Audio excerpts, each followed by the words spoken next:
Today I'm going to show you the secret sauce to growing your collection without paying market value for anything. Okay, but for this first reason, I really got to hold your hand for this because you're not going to like this.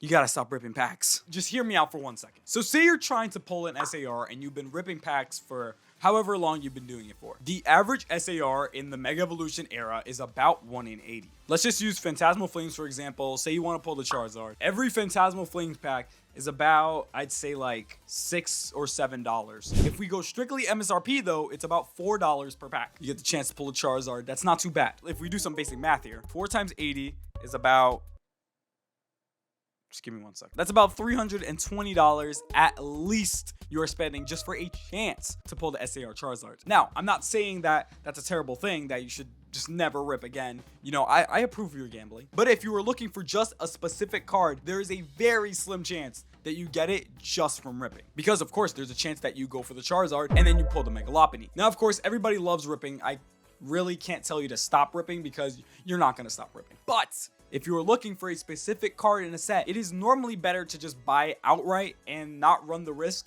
of spending $500 on packs and pulling absolutely nothing. So if you actually take the route of buying singles upright, I have a couple tricks for you. Now, of course, you can go on TCG Player, you can go on eBay and just buy the singles outright. But I'm gonna let you on a little trick that a lot of people do that you may not know. I'm talking about lots. Dude, lots are one of the best ways to get Pokemon cards for cheap. My goat Pokebeard has said this countless of times, but getting lots and then selling all the cards you don't want can get you the card either for cheaper or in some cases even for free. So let's say you buy a $50 lot on eBay, right? You know, maybe a couple V cards, you know, maybe a couple EXs, but then there's one card that you actually want.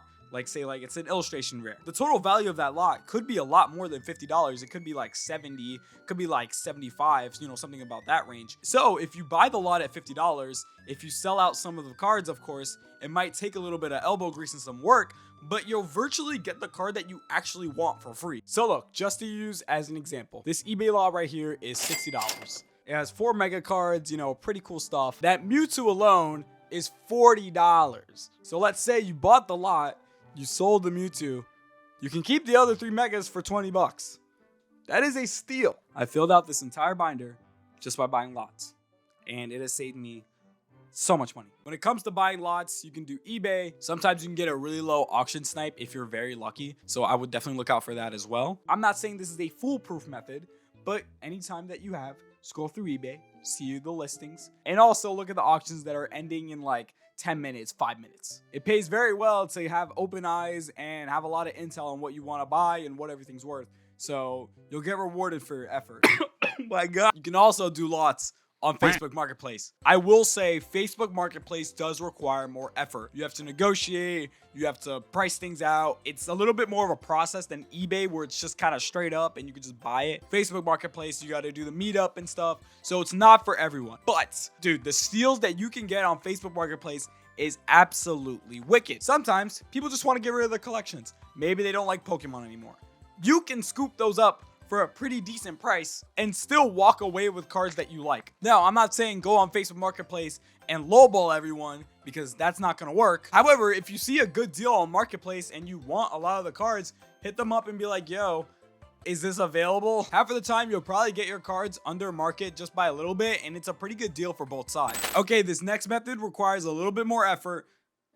How the hell did I get that? But it's definitely the most worth it method, so listen close. Go to card shows. Please, for the love of me, go to card shows. The last 2 methods that I mentioned were pretty much all online. So there are some like things to look out for, like getting scammed, you know, conditions not being as well. But with card shows, it's like eBay, but in person. The thing about card shows is that it's pretty much all in front of you. So if you see a card that you like at a table, you can just buy it straight up. You don't gotta wait for shipping. You don't gotta do a meetup. You don't gotta do anything. You can also negotiate. Say you wanted this card right here. This is the Charizard VMAX. I'm pretty sure that card's stickered at like 40 bucks. So say you walk up to the vendor and you say, hey, I want this for $35. You have it at 40 bucks.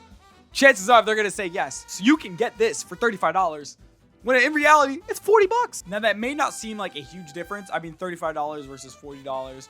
not too crazy, but it really adds up if you just keep buying cards for your collection. You'll see that you've saved, you know, $100, $200, maybe even thousands if you continue kind of doing this. And also, if you want to sell your own cards, Get yourself one. Get yourself one of these. But yeah, those are my 3 methods of doom. I'm very sick right now, so I did just want to get this video out because I thought of it and I thought that'd be really smart to do. I still don't know how this fish is attached to my mic, but anyways, I hope you guys have a great rest of your day, Greedy Gulpins. I'll see you in the next one. Peace.